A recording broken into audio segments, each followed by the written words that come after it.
Black girl, this ticket is fake, and I am sure you just want to try your luck. Funny. But try some other times. The gate agent's voice sliced through the boarding area at gate 23, cold and accusatory. She stood there, leaning forward and pointing at an 11-year-old black girl who had been so excited just moments before. The girl held her boarding pass with her two hands, tears streaming down her cheeks. The gate agent's words hung in the air, a stark reminder of how racism had wormed its way into every corner of society, even into airport gates where children traveled alone to see family. The girl, face frozen in shock, could hardly believe what she'd just heard. She was supposed to be boarding the plane, heading to her grandparents' house for a week they'd been planning for months. Flying alone for the first time, like any other responsible kid whose parents trusted them enough. But to the gate agent, her presence, her mere existence at this gate with a ticket in hand, had already been judged. She wasn't supposed to be there. Not because the ticket was actually fake, but because she was black. It wasn't the first time she'd been looked at with suspicion in stores, followed down aisles, watched like she might steal something. But this was different. An adult in uniform, someone with authority, was accusing her of fraud in front of everyone. The girl's hands trembled as she tried to understand what was happening, the weight of the moment sinking in. She had every right to be there with her legitimately purchased ticket, yet here she was, being singled out for something she couldn't change. But before we continue with what happened on Flight 2156 that fateful day, we'll want you to show your stand and displeasure against racism. So, hit the like button and subscribe to this channel for more stories on racism and discrimination that many airlines swept under the rug. Flight 2156 to Charlotte was boarding behind the agent, passengers flowing past with their carry-ons and coffee cups. The girl stood there at the desk, her small purple backpack clutched tight against her chest, tears forming in her eyes. The gate agent leaned forward, her finger jabbing at the boarding pass. "Where did you get this ticket? Did you print this yourself at home? Because I'm going to tell you right now, this doesn't look legitimate to me." Other travelers slowed as they passed, sensing the confrontation. Some pulled out their phones, the little red recording lights blinking to life. An elderly white couple whispered to each other but kept walking. A businessman in a suit glanced over, his face showing discomfort, but he said nothing. A young mother with two kids hurried past, pulling her children closer as if whatever trouble surrounded this black child might be contagious. Everyone watching. Everyone recording. Nobody intervened. The girl tried to find her voice, tried to explain through the tightness in her throat. "My dad bought this ticket for me. I'm going to see my grandparents in Charlotte. They're expecting me. Please, it's a real ticket." The gate agent rolled her eyes like she'd heard every lie imaginable. "Sure it is, sweetie. You know what I think? I think somebody gave you a fake ticket, or you printed something off the internet, and now you're trying to board my flight. That's called fraud. That's illegal.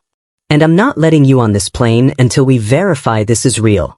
"But my grandparents are waiting," the girl whispered, her voice breaking. "They haven't seen me in 6 months. Please, just scan it. It'll work. I'll scan it.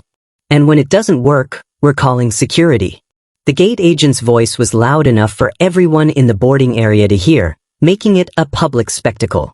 Making sure everyone knew this child was a problem, a threat, someone trying to cheat the system. The girl felt her chest tighten, felt the walls closing in. She was 11 years old, alone, being accused of a crime she didn't commit by an adult who refused to listen. And all around her, people watched. Phones up. Eyes averted.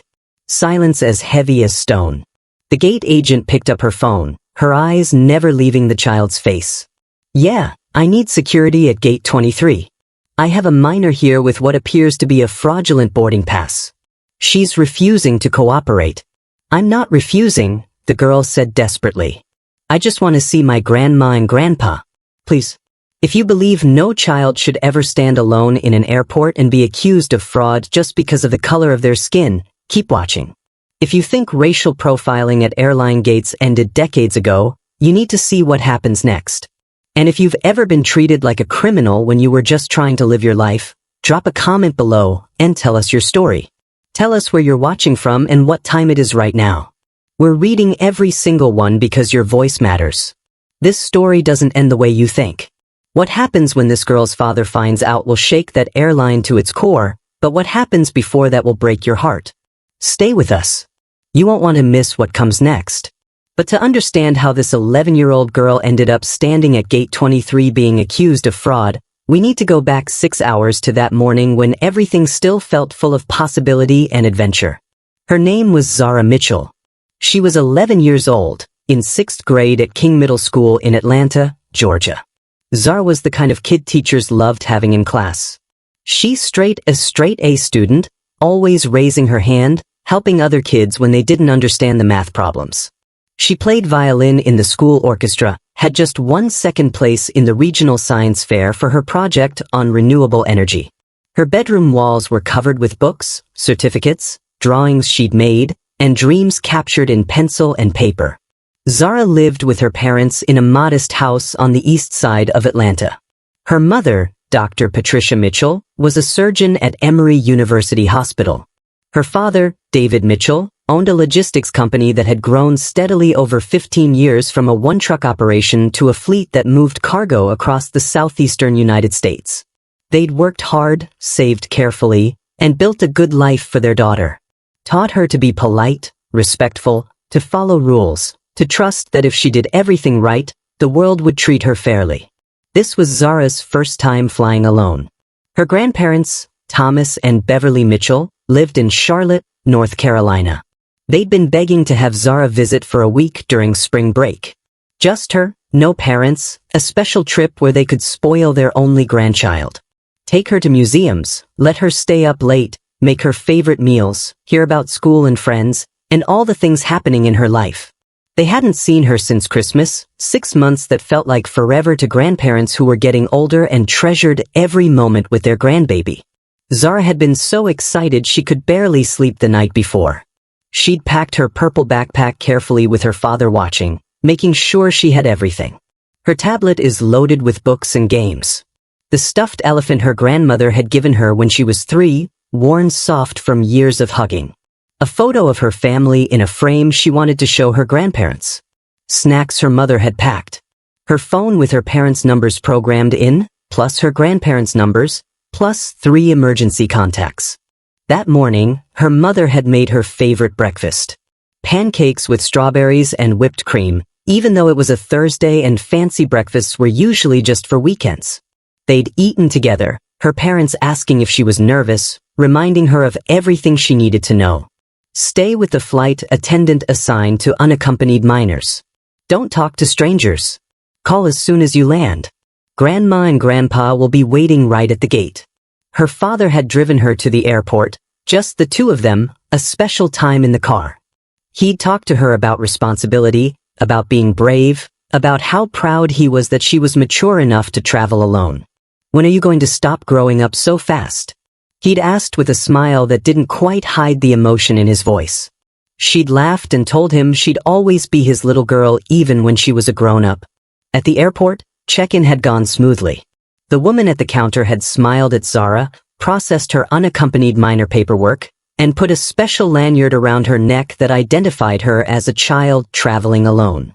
Her father had walked her as far as security would allow, hugged her tight, and reminded her one more time to call when she landed. I love you, baby girl.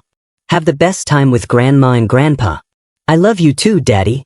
Zara had waved as she went through security, trying to act more confident than she felt. This was grown up. This was independent. This was the kind of thing that would make her parents proud. Security had been fine. TSA agents were patient, helped her put her backpack on the conveyor belt, and told her good job when she walked through the metal detector without it beeping. She'd found her gate, sat down in the waiting area, pulled out her tablet, and tried to read, but was too excited to focus. Other passengers came and went. Families with small children. Business travelers typing on laptops. College students with headphones on. Everyone is busy with their own lives, their own journeys.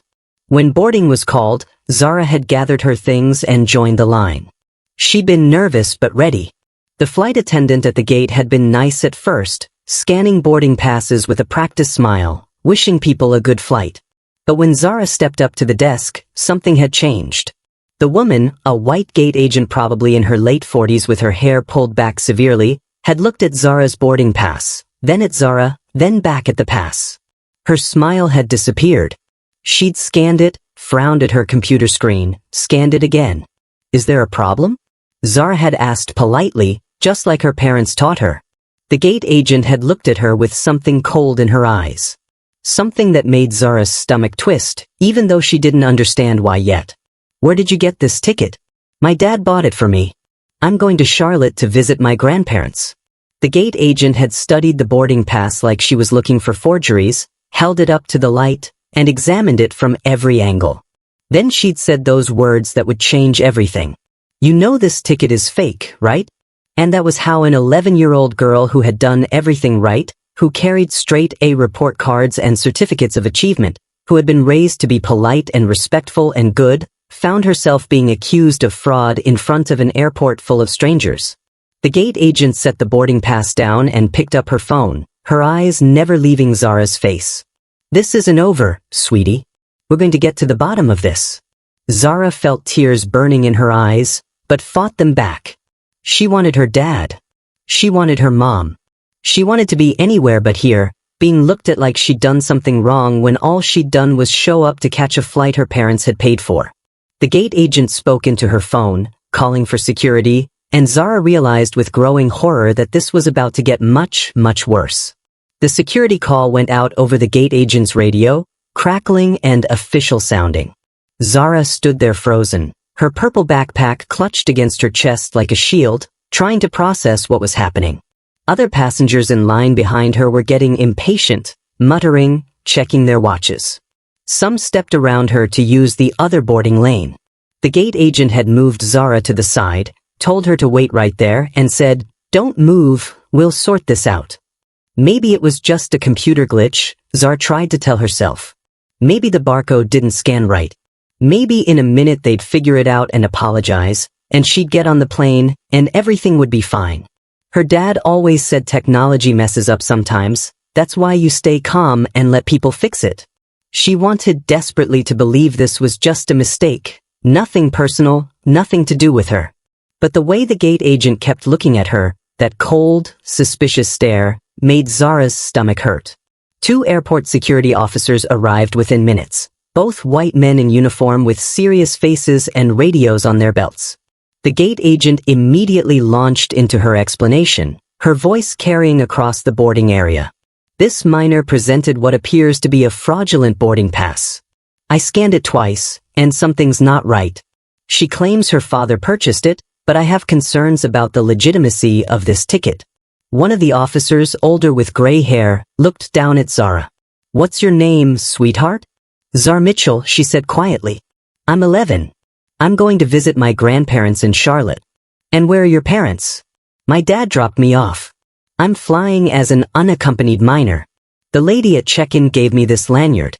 Zara pointed to the identification hanging around her neck, the official documentation that she was supposed to be traveling alone, that this was all arranged and legitimate. The younger security officer examined her boarding pass, turning it over in his hands.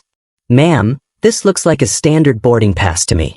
What specifically makes you think it's fraudulent? The gate agent's face flushed slightly. I've been doing this job for 18 years. I know when something doesn't look right. That ticket is suspicious. But what about it is suspicious? The officer pressed.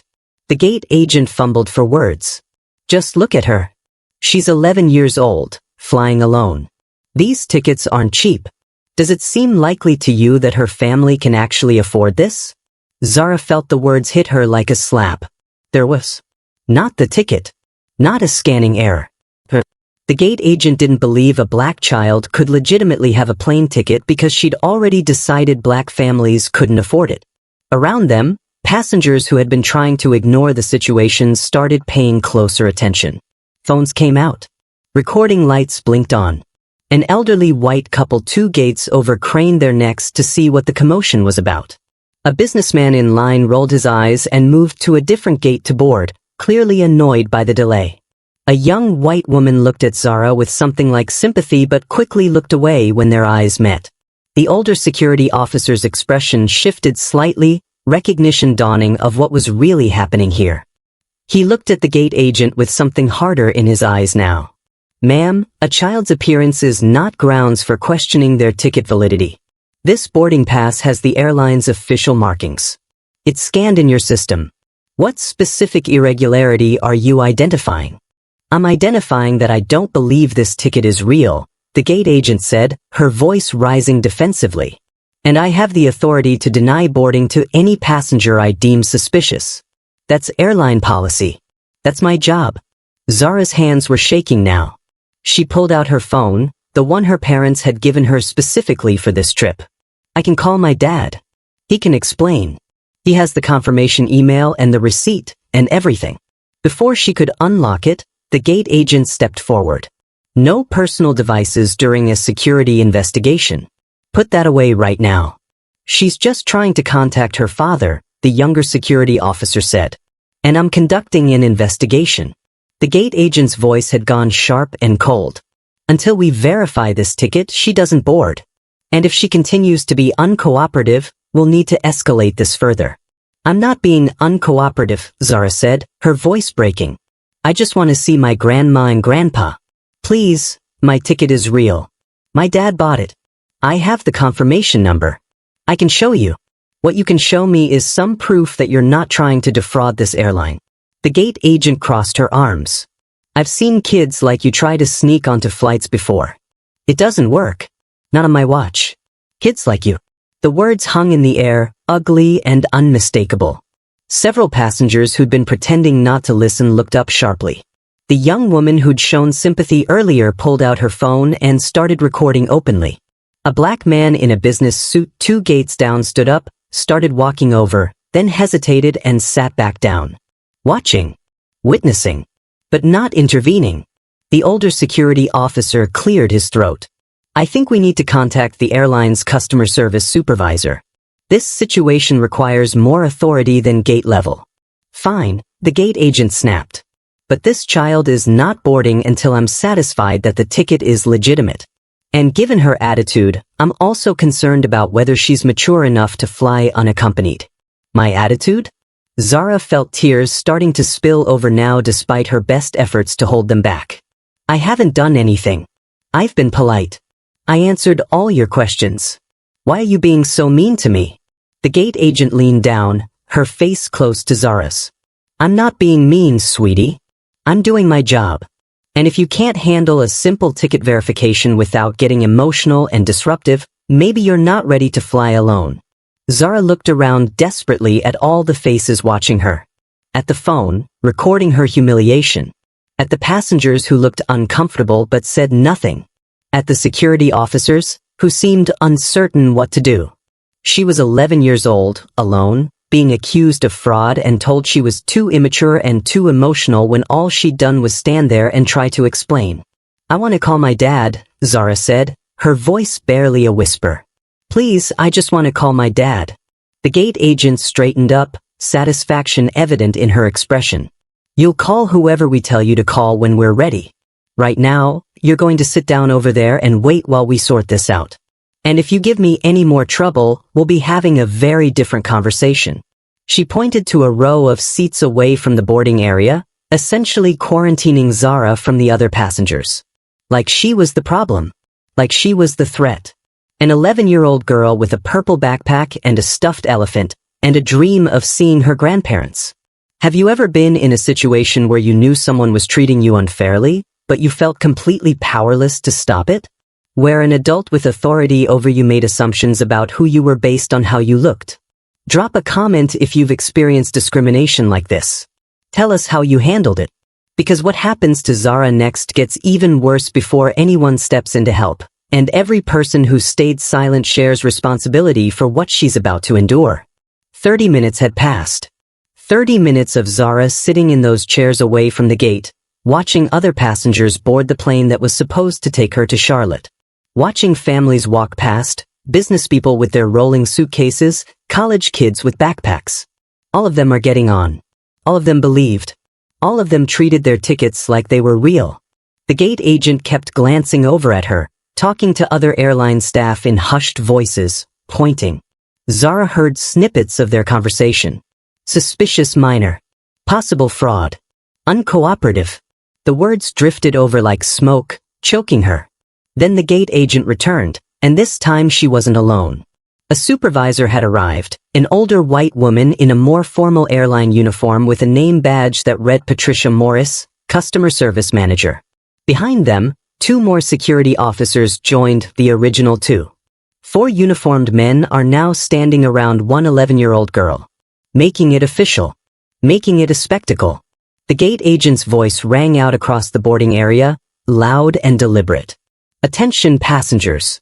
We are experiencing a delay due to a security situation involving fraudulent travel documents. We apologize for the inconvenience and appreciate your patience while we resolve this matter.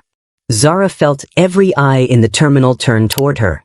Her face burned with shame even though she'd done nothing wrong. The supervisor approached, her expression stern and unyielding. Young lady, I understand you're refusing to provide adequate verification of your ticket purchase. I'm not refusing, Zara said, her voice shaking. I told them my dad bought it. I have the confirmation number. I tried to call him, but she took my phone. We have protocols for unaccompanied minors, the supervisor said, her tone suggesting Zara was being unreasonable. And when red flags appear, we take them seriously. Your behavior has been disruptive and uncooperative, according to my gate agent. I've been sitting here, Zara protested weakly. I haven't done anything. You've been argumentative and aggressive, the gate agent interjected. Making demands. Refusing to follow instructions. That's disruptive behavior that raises safety concerns. A white businessman who'd been waiting for a different flight stood up and walked over. Excuse me, but I've been sitting here the whole time. That child hasn't moved. She's been quiet. She's been crying. Your agent is the one who's been aggressive.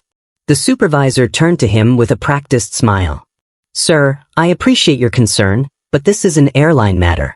We have trained professionals handling this situation. Your trained professionals are harassing a child, the man said, his voice rising. This is discrimination, and everyone here can see it.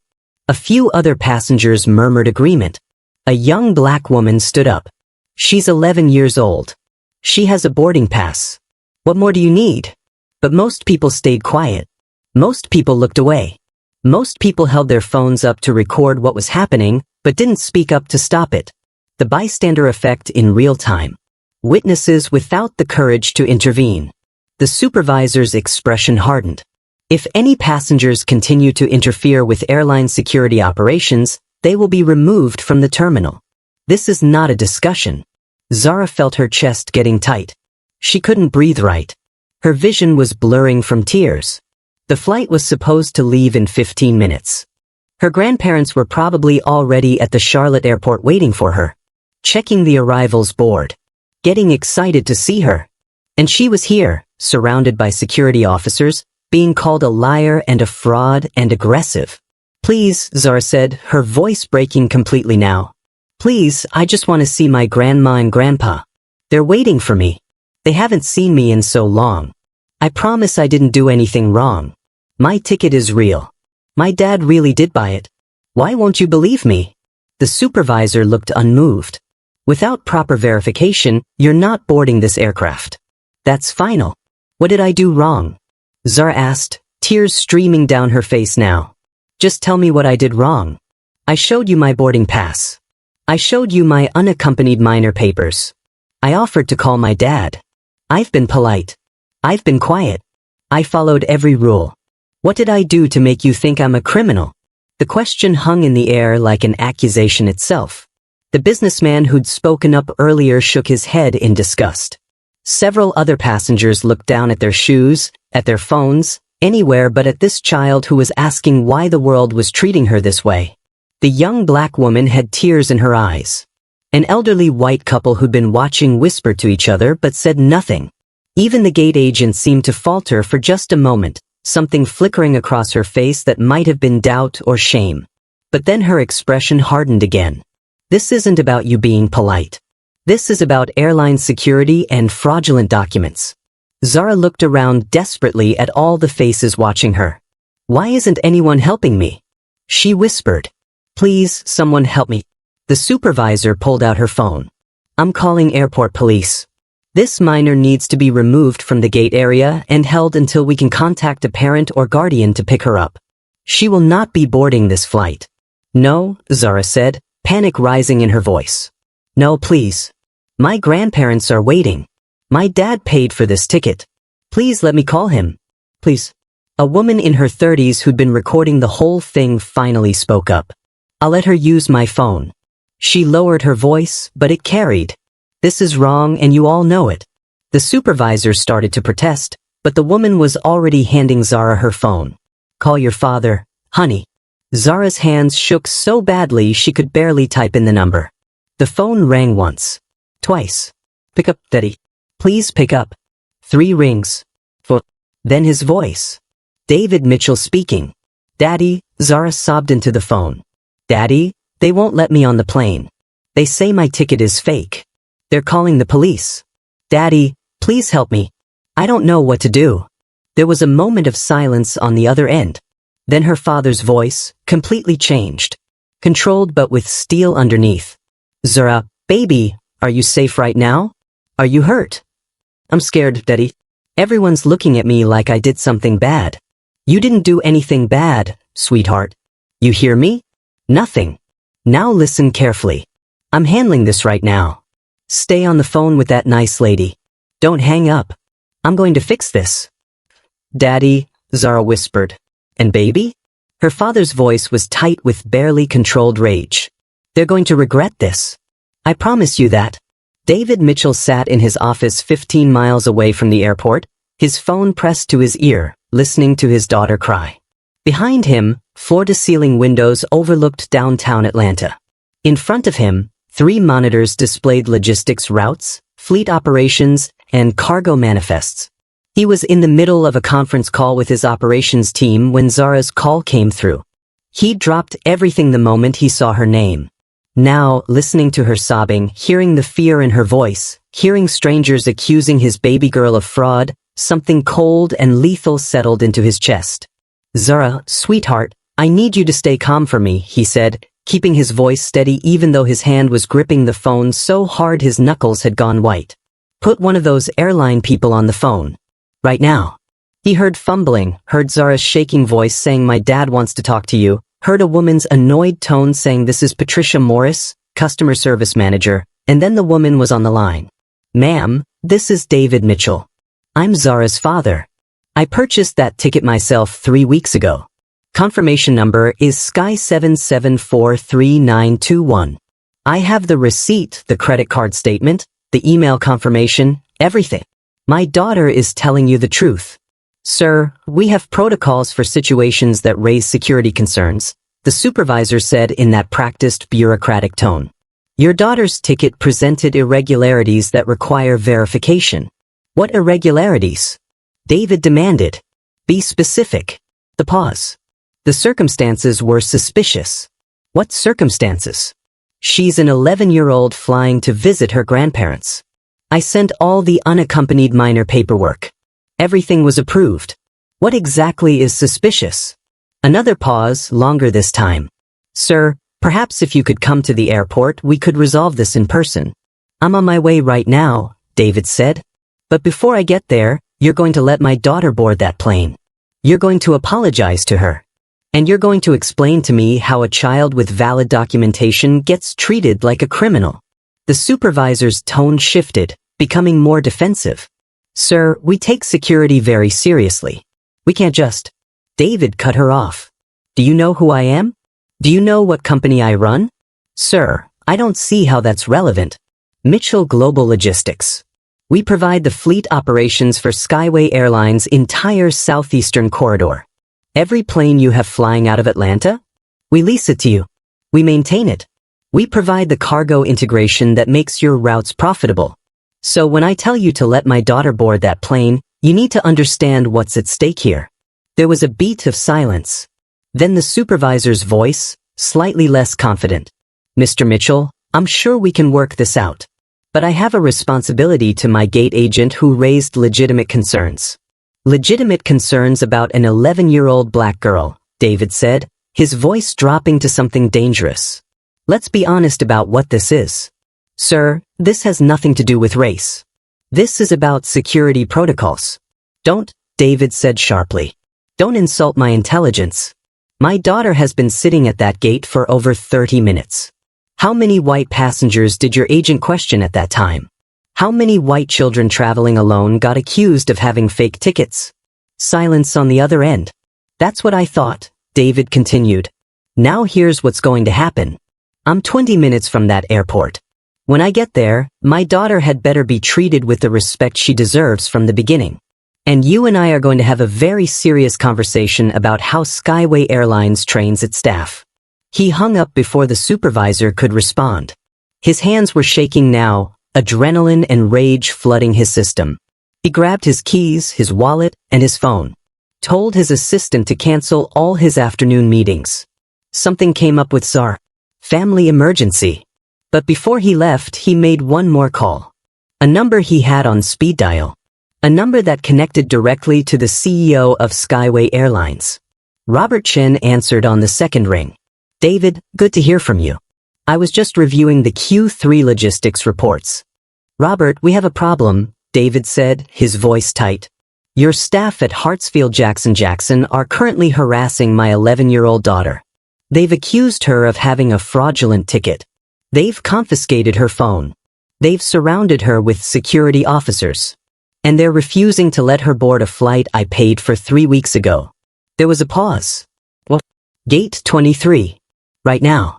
My daughter Zara Mitchell. Your gate agent has been racially profiling her for the past 30 minutes, and your supervisor is backing the agent up. David, I'm sure there's been a misunderstanding, Robert said carefully. Let me call down there and... No misunderstanding, David interrupted.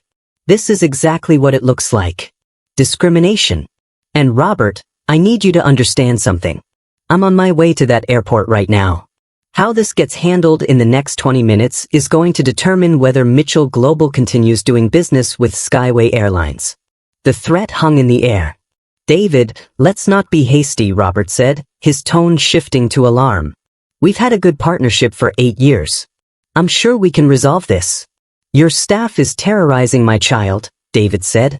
11-year-old daughter is crying in your terminal, being treated like a criminal, because your employees looked at her black face and decided she didn't belong on an airplane.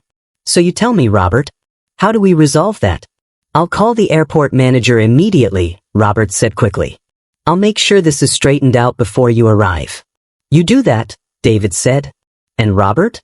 If my daughter isn't treated right, if your people don't fix this immediately, we're going to have a much bigger conversation about our contract. The entire southeastern fleet. Every route.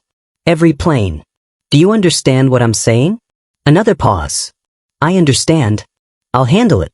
David ended the call and headed for the door. His heart was pounding. His jaw was clenched so tight it hurt. In his mind, he kept seeing Zara's face.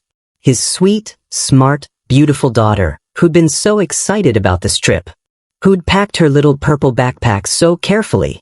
Who'd hugged him that morning and promised to call when she landed. And now she was sitting in an airport being accused of fraud. Being surrounded by security. Being humiliated in front of strangers. Because she was black. Because a gate agent looked at her and saw a problem instead of a child.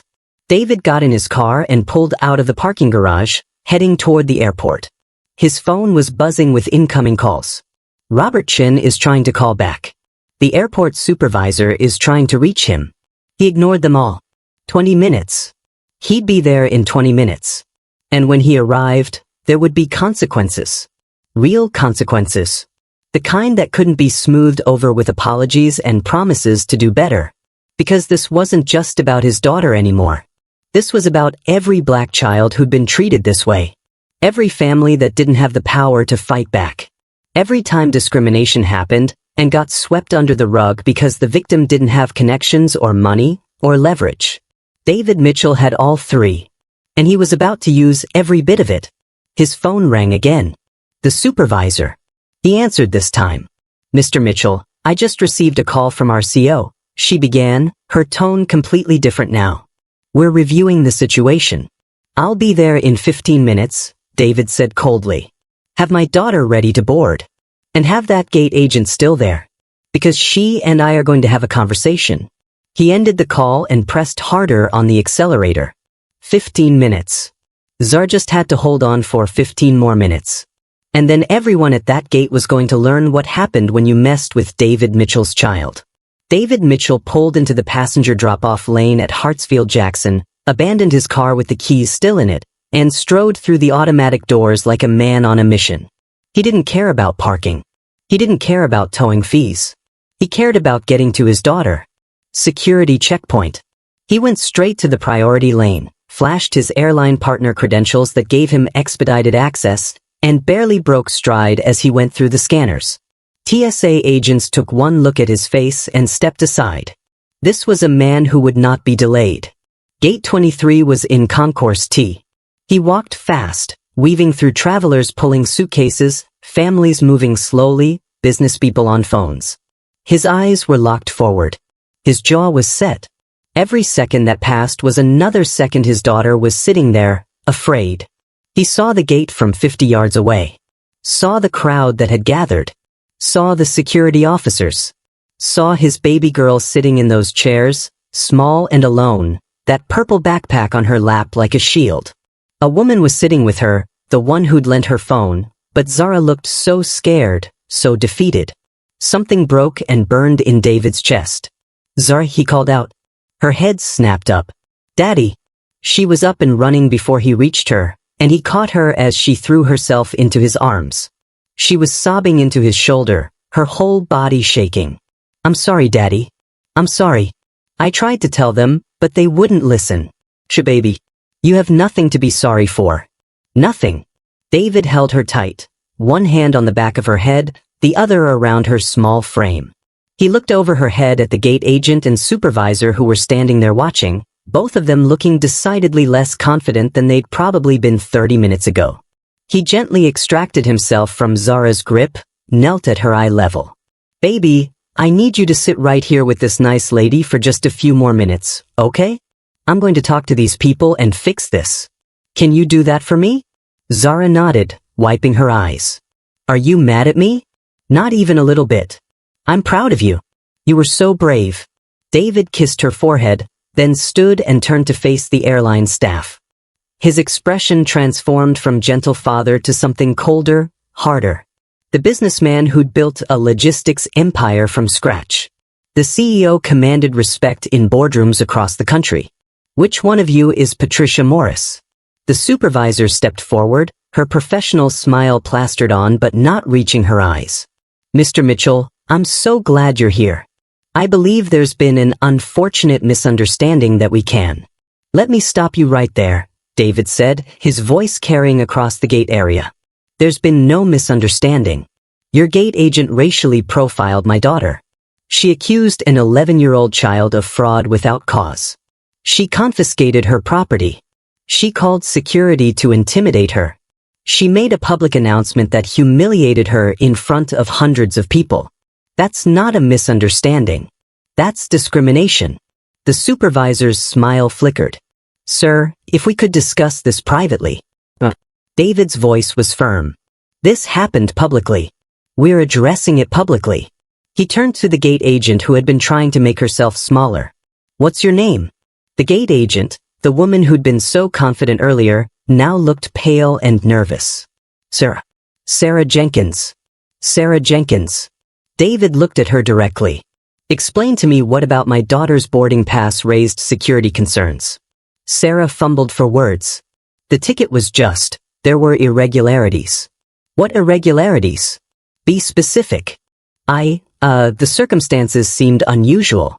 An unaccompanied minor with a first-class ticket.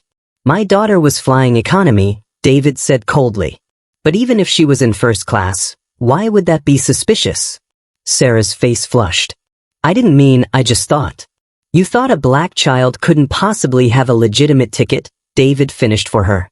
You looked at my daughter and made a judgment based on the color of her skin. That's not true, Sarah protested weakly.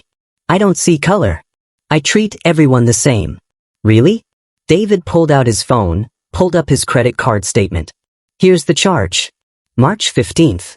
$147 for a one-way economy ticket, Atlanta to Charlotte, for Zara Mitchell, age 11, unaccompanied minor. Confirmation number Sky77433921. He held up the phone. This ticket you claimed was fake? I have the receipt. The confirmation email. The credit card statement. The unaccompanied minor paperwork that was approved by your airline 3 weeks ago. So tell me again how this was about security and not about your bias. Mr. Mitchell, perhaps we should. The supervisor tried to interject. David turned his attention to her. You're the supervisor. You're supposed to be the check on behavior like this. Instead, you backed up your gate agent. You escalated the situation. You called for more security officers. You announced to the entire terminal that my daughter was a security threat. But the supervisor straightened, trying to reclaim authority. We have protocols, Mr. Mitchell. When a gate agent raises concerns, I support my staff. Even when those concerns are based on racial profiling. That's not what happened here, the supervisor said, but her voice wavered. The businessman who defended Zara earlier spoke up. I watched the whole thing. Your gate agent didn't question a single other passenger's ticket. Just this child. Just the black child traveling alone. We all saw it. Several other passengers murmured agreement. The young black woman said she was aggressive and accusatory from the start. That baby didn't do anything wrong. David looked around at the crowd. How many of you recorded what happened? Raise your hands. A dozen hands went up. Maybe more. Good, David said. Because SkyWay Airlines is going to need to see all of that footage. He turned back to the supervisor. You called Robert Chin your CEO, yes? He told you who I am? The supervisor nodded, looking increasingly uncomfortable. Then you know my company provides the operational logistics for your entire southeastern fleet. 42 aircraft. Every route out of Atlanta, Charlotte, Miami, and Nashville. Mitchell Global Logistics makes it possible for SkyWay to function in this region. Do you understand what that means? Mr. Mitchell, the supervisor said carefully. I understand you're upset. Any parent would be. But I'm sure we can resolve this professionally. We're prepared to offer Zara a seat on the next flight, a complimentary upgrade, and a voucher for future travel. A voucher, David repeated, his voice dangerously quiet. You think a voucher makes this right? It's our standard practice for service failures, the supervisor said. Service failure, David said. You traumatized my child. You accused her of fraud. You made her feel like a criminal for being black in your terminal. And you think a voucher addresses that? He pulled out his phone again. Made a call. It was answered immediately. Robert, it's David. I'm at the gate. I've heard their explanation. It's exactly what I thought. Racial profiling, covered up with bureaucratic language about security protocols. Your supervisor is offering me a voucher. He listened for a moment. No, Robert. That's not good enough. Not even close. Here's what's going to happen. I'm canceling our fleet contract with SkyWay Airlines. All 42 aircraft. Every route. Effective immediately. The supervisor's face went white. Mr. Mitchell, please. David held up his hand for silence, still on the phone with the CEO. I don't care what it costs me, Robert. I don't care about the penalties. My daughter was treated like a criminal in your airport, and your staff's response is to offer me a discount on future flights? This partnership is over. He could hear Robert Chen's voice rising on the other end, panic evident even from where the supervisor was standing. We can send the termination paperwork tomorrow, David continued. You have 30 days to find alternative logistics providers for your southeastern operations. Good luck with that. There aren't many companies that can handle your volume. He ended the call. The gate area had gone completely silent. Every passenger was staring. Security officers looked at each other uncertainly. The gate agent's face had gone from red to white. She was crying now, understanding finally dawning that this wasn't going away, that this was real. The supervisor found her voice, shaking now. Mr. Mitchell, please. Let's not be hasty. Surely we can. Hasty? David's voice was steel. My daughter has been sitting here for over an hour being terrorized. There's nothing hasty about this. This is a consequence. This is what happens when your staff treats people like they're less than human. He turned to his daughter. Zara, baby, get your things. We're leaving. Are we still going to Charlotte? Zara asked quietly. Yeah, baby. Just not on this airline. David looked back at the supervisor and gate agent one last time. You're going to see what it costs to treat people this way. Not just my daughter. Every black passenger who's been profiled by your airline and had no way to fight back. Today, you picked the wrong family. He took Zara's hand and walked away from gate 23, leaving chaos in his wake. Behind him, the supervisor was frantically dialing numbers. The gate agent had collapsed into a chair, her career effectively over. And every passenger who'd watched the whole thing unfold knew they just witnessed something that would make headlines. David Mitchell had just canceled an 8-year partnership worth hundreds of millions of dollars. Because someone had been cruel to his little girl. David walked Zara away from gate 23, his hand protectively on her shoulder. Behind them, chaos was erupting. The supervisor was on her phone, voice rising in panic. The gate agent sat frozen in her chair, the reality of what had just happened settling over her like a shroud. Security officers looked at each other uncertainly, unsure if they should intervene or step back. Passengers pulled out phones, recording, texting, and posting to social media in real time. Within minutes, the news was spreading through the airport like wildfire. The CEO of Mitchell Global Logistics just canceled SkyWay's entire southeastern fleet contract over his daughter being racially profiled. At gate 23. It's happening right now.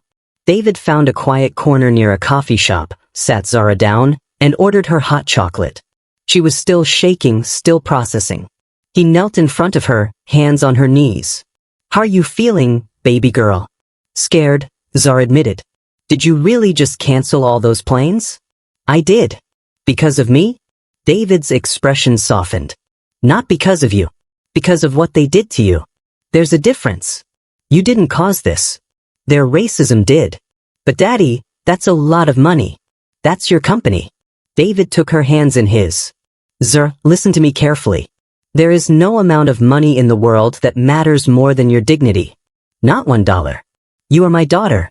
You are precious. And when someone treats you like you're less than that, like you don't deserve respect, there have to be consequences.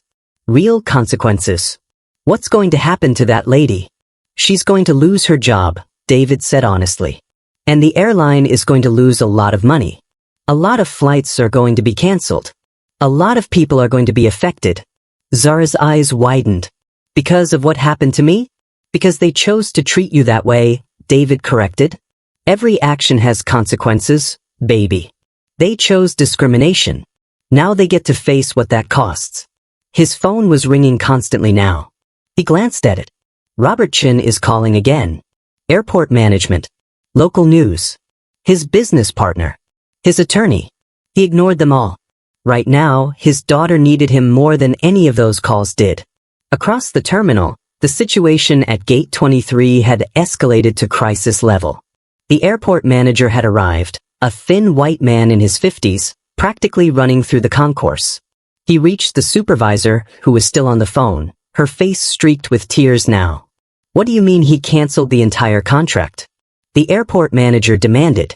The supervisor could barely get the words out. David Mitchell. His daughter. Sarah accused her of having a fake ticket. He just called the CEO and terminated their logistics agreement. All 42 planes.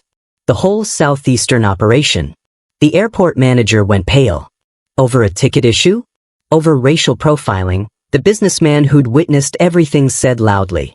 I'm an attorney, and I watched your staff racially profile and harass an 11-year-old black child for over an hour. Multiple passengers recorded it. This isn't a ticket issue. This is a civil rights violation. The airport manager turned to Sarah Jenkins, the gate agent, who was still sitting there crying. Is this true? Did you profile that child? Sarah couldn't form words. Just nodded slightly, the weight of understanding crushing her. The supervisor tried to explain. We were following security protocols. The situation seemed suspicious. An 11-year-old with valid documentation seemed suspicious? The attorney passenger pressed. Or did she seem suspicious because she was black? The crowd that had gathered was growing. People from other gates were walking over, drawn by the commotion.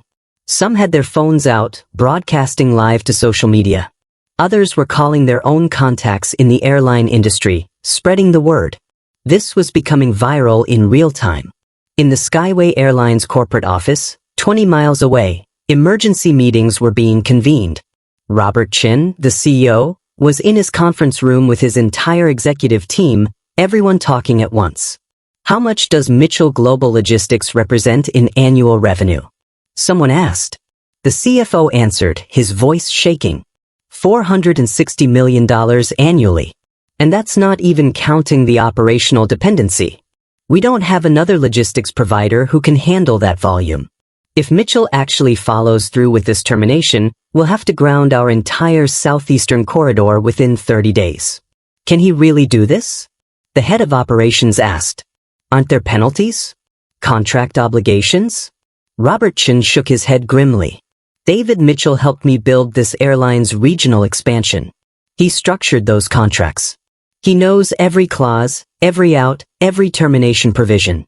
And he has a termination clause that allows him to exit with 90 days notice for breach of partnership values. If he argues that we violated civil rights principles, which, after what I just heard happened to his daughter, we clearly did, he can probably accelerate that to 30 days. Maybe less. So what are you saying? The VP of Customer Service asked. I'm saying, Robert said slowly, that David Mitchell just fired us as a client. And it's going to cost this airline somewhere between $400 million and $1 billion, depending on how fast we can find replacement logistics providers and how many flights we have to cancel in the interim. The room went silent. Over one gate agent's racism? Someone finally asked. Over systemic discrimination that we failed to prevent, Robert corrected. This isn't about one employee. This is about a culture that allowed this to happen. And now we're paying the price. Back at the airport, David's phone finally rang with a number he recognized. His business partner and foe, Marcus Reynolds. David answered. Marcus. Man, what the hell is going on? Marcus's voice was urgent. I just got a call from our operations center saying you canceled the SkyWay contract. Please tell me that's not true. It's true. David, that's our second biggest client. That's 40% of our southeastern revenue. You can't just. They racially profiled Zara. David interrupted, his voice cold. At the airport. Accused her of having a fake ticket. Surrounded her with security. Humiliated her in front of hundreds of people. And when I showed up, their supervisor offered me a flight voucher to make it go away. Marcus was quiet for a moment. Oh hell. Yeah. Where is she now? Is she okay? She's with me. She's shaken up, but she's safe. And you're sure about this? About canceling the contract? We're talking about massive penalties on our end, too. We have aircraft committed, crew scheduled, and maintenance contracts. I don't care, David said firmly. I don't care what it costs us.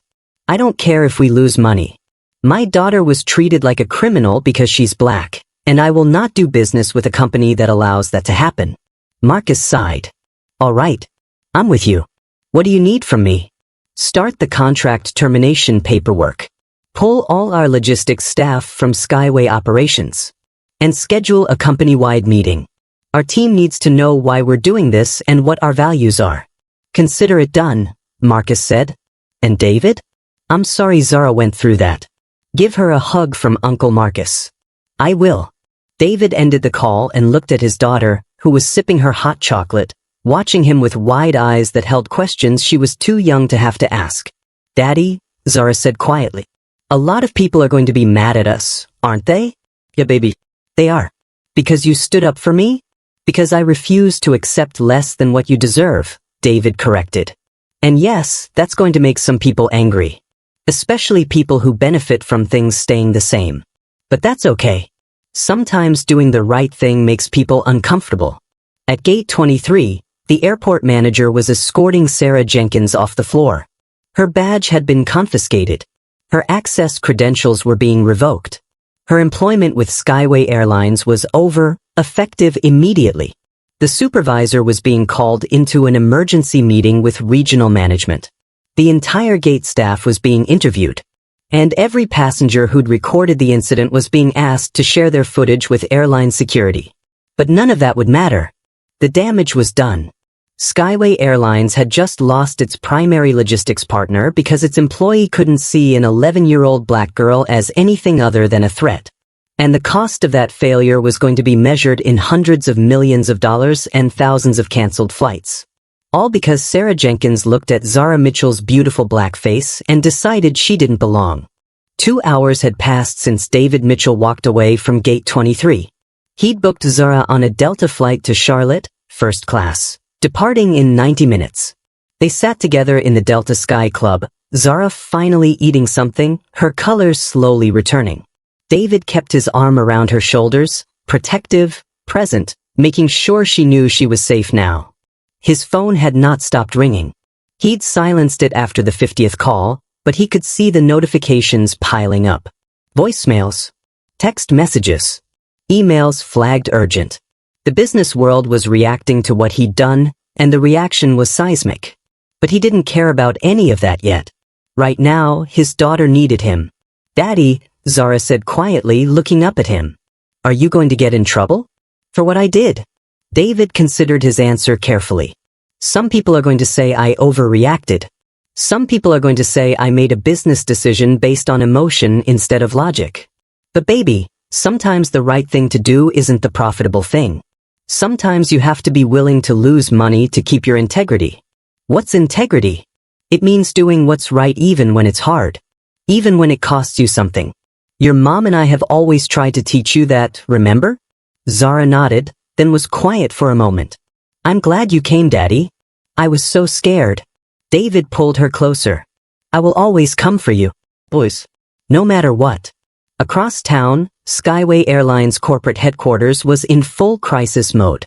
Conference rooms were packed with executives, attorneys, PR specialists, and operations managers. Phones rang constantly. Computers displayed flight manifests, logistics schedules, and financial projections, all showing the same devastating picture. Without Mitchell Global Logistics, SkyWay's southeastern corridor was going to collapse. Robert Chen stood at the head of the main conference room, his face drawn with exhaustion and stress. He'd been on calls for 2 hours straight. With his board of directors. With major investors. With the FAA. With potential replacement logistics providers who all said the same thing. They couldn't mobilize the kind of capacity Mitchell provided, not in 30 days, maybe not in 6 months. "We need to fix this," Robert said, his voice tight. "Someone find me options." His VP of operations spoke up grimly. "Sir, I've contacted every major logistics company in the Southeast. Nobody can take on this volume on short notice. We're looking at grounding 60% of our flights out of Atlanta, Charlotte, and Miami within 2 weeks. Maybe 70% within a month. What about other aircraft?" The CFO asked. "Can we lease directly from other carriers?" "Not without logistics support," the operations VP said. Mitchell didn't just provide planes. They provided ground crews, cargo integration, maintenance scheduling, and parts supply chains. They built our entire operational infrastructure in the Southeast. Replacing that takes time. Time we don't have. Robert closed his eyes, the magnitude of the disaster settling over him. "How much is this going to cost us?" The CFO pulled up a spreadsheet. Conservatively, $400 million in lost revenue over the next quarter. Another $200 million in penalties and fees for canceled flights and broken contracts with corporate clients. Then there's the stock price. We're already down 12% since the news broke an hour ago. If this continues, we could see a 30 to 40% decline. We're talking about $1 billion impact minimum. Someone in the room let out a low whistle. Over one incident at one gate. Over systemic racism that we failed to address, Robert corrected sharply. "Let's be very clear about what this is. This isn't David Mitchell being petty or emotional. These are consequences for our failure to create an environment where a black child could travel through our airport without being profiled and harassed. We did this to ourselves. So what do we do?" The VP of customer service asked. Robert was quiet for a long moment. "We apologize. Publicly. Sincerely. We take full responsibility. We fire everyone involved. We implement immediate policy changes. We demonstrate that we understand what happened and we're committed to making sure it never happens again." Will that be enough to get Mitchell back? Robert shook his head slowly. I don't know. David Mitchell is principled. He's not going to be bought off with promises. We burned trust that took 8 years to build, and we burned it because one of our employees couldn't see past the color of a child's skin. I honestly don't know if we can fix this. We have to try, someone said. Robert nodded. Get me David Mitchell's attorney. Schedule a meeting. Today, if possible. And someone get me our head of diversity and inclusion. We need to move fast on policy changes. Real changes, not performative ones. Meanwhile, back at the airport, news crews were arriving. Local news first, then regional, then national. The story was too big to ignore. The CEO cancels a multi-million-dollar contract after his daughter was racially profiled at the airport. Video footage from passengers was already circulating on social media, showing Zara surrounded by security officers, showing the gate agent's aggressive behavior, and showing David Mitchell's controlled fury as he defended his daughter. Public opinion was forming quickly, and it was not in SkyWay's favor. A reporter from CNN approached David in the Sky Club. Mr. Mitchell, do you have a moment to comment on what happened today? David looked at Zara, who nodded slightly. He stood, keeping his daughter close. My 11-year-old daughter was racially profiled by a SkyWay Airlines gate agent, David said, his voice steady and clear. She had valid documentation. She'd done nothing wrong.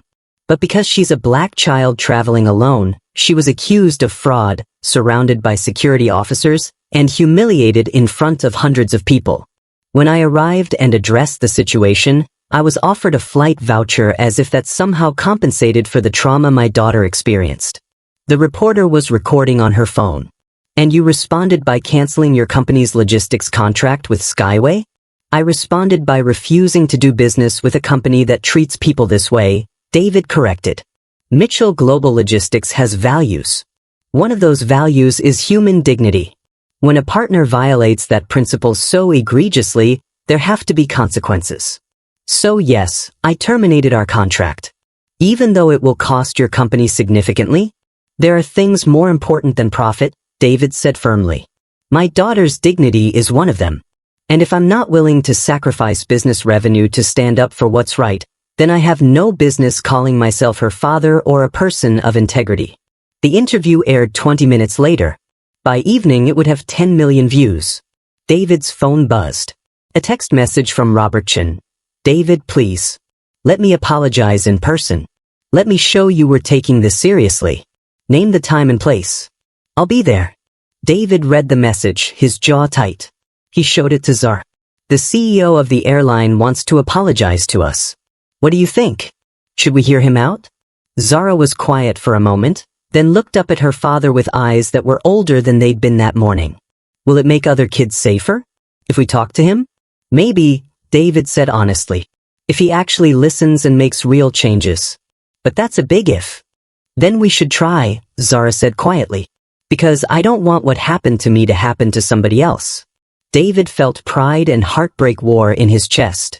His baby girl, thinking about other children when she was still processing her own trauma. She was better than him. Braver than him. He typed a response. My attorney will contact you to schedule a meeting. But Robert, understand this. I'm not interested in empty apologies or damage control. If you're not prepared to make real, systemic changes, don't waste our time. The response came immediately. I understand. Thank you for giving us a chance. David put his phone away and looked at his daughter. You ready to fly to Charlotte? Zara nodded, clutching her stuffed elephant. With you? Yeah. I'm ready. They walked toward their gate together, this father and daughter who just cost an airline hundreds of millions of dollars, not through malice or revenge, but through a simple refusal to accept less than the dignity every human being deserves. Behind them, SkyWay Airlines scrambled to salvage a disaster entirely of their own making. And ahead of them, a reckoning was coming. One that would force hard conversations about racism, accountability, and what real change actually looks like. 3 days later, David sat across a conference table from Robert Chen and 6 SkyWay Airlines executives. His attorney sat beside him. Zara was with her grandparents in Charlotte, finally enjoying the visit that had been so violently disrupted. The airline had moved fast. Sarah Jenkins, the gate agent, had been terminated. Patricia Morris, the supervisor, was on administrative leave pending further investigation. The airport manager had been reassigned. SkyWay's stock had dropped 28%. Dozens of flights had already been canceled as the logistics gap became apparent. Robert Chen looked exhausted. He slid a folder across the table. "These are the policy changes we're implementing immediately," he said. Mandatory anti-bias training for all customer-facing staff, conducted by external civil rights organizations, not internal HR. A direct hotline for discrimination complaints that bypasses local management and goes straight to executive leadership. Body cameras for all gate agents to ensure accountability. An independent review board with community representation to evaluate discrimination complaints. And we're committing $50 million to a diversity and inclusion initiative that includes recruiting people of color into senior leadership positions. David read through the document carefully. It was comprehensive. More than he'd expected. "This is a good start," David said. "But here's what I need you to understand, Robert. My daughter will carry what happened to her for the rest of her life. Every time she flies, she'll remember being surrounded by security officers and accused of fraud. Every time someone looks at her with suspicion, she'll wonder if it's because of her skin color. You can't policy change that away." Robert nodded, his expression pained. "I know. And I'm sorry. Truly sorry. Not because of the contract or the money, but because a child was hurt in our airport, by our employee, and our systems failed to protect her. The apology matters," David said. "But what matters more is whether this creates lasting change or just becomes another corporate diversity initiative that fades after the headlines stop." "It won't fade," Robert said firmly. "I'm making this my personal priority. Monthly reports to the board. Public accountability. And David, I want you to be part of our oversight committee. Help us get this right." David was quiet for a long moment. "I'll consider reinstating the contract on a probationary basis. 6 months. If I see real change, meaningful improvement, and actual accountability, we continue. If this turns out to be performative, we're done. Permanently." Robert extended his hand. "That's fair. Thank you." David shook it, but his expression remained serious. "Don't thank me yet. Prove you deserve the partnership." 6 months later, Zara sat with her father in their living room in Atlanta. The house was quiet, her mother reading upstairs. Zara had just returned from another trip to Charlotte, this time without incident. But David noticed she still got nervous at airports, still watched gate agents carefully, still carried that wariness that hadn't been there before. "Daddy," Zara said quietly, "are you still scared when I fly?" David considered lying to protect her, then chose the truth. "A little bit. But being scared and letting you live your life anyway? That's called trust. Trust in you. Trust that we raised you to handle whatever comes. Do you think things are better now? At the airline? Better than they were," David said honestly. "SkyWay implemented those changes. They've hired more diverse leadership. They've held people accountable. But baby, systemic racism doesn't disappear because one company improves. This is generational work." Zara nodded slowly, wise beyond her 11 years. "But we have to keep trying, right? Because if we don't, nothing changes." David pulled his daughter close. "Exactly right. So now I want to hear from you. Do you think racial discrimination and prejudice can end? I want your honest answer. Not what you think you should say, but what you actually believe. Can we reach a point where a black child at an airport is just a child? What do you think needs to happen to stop this? More laws? Better training? Personal accountability? Cultural shift? Tell us. Do you think serving justice, firing that gate agent, and changing policies is enough? Or is something deeper required? And here's the hardest question. Have you ever stayed silent when you witnessed discrimination? What stopped you? And what would it take for you to speak up next time? Drop your answers in the comments. I'm reading every single one. No judgment. Just an honest conversation. If you believe racism should become a thing of the past, if you want to be like David Mitchell, someone who uses their power to protect the vulnerable, if you want to be like Zara, a child who maintained her dignity even when adults tried to strip it away, then like this video. Subscribe to this channel. Share this story so more people can see it, learn from it, and be challenged by it. Because we're not just telling stories. We're documenting a movement.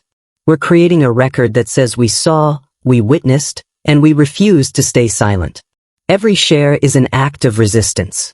Every comment is a testimony. Every subscription says this matters. That gate agent thought she could terrorize a black child without consequences. But when a father with power held her accountable, everything changed. You have that power too. The power to speak up. The power to be a witness instead of a bystander. The power to create a culture where discrimination cannot survive.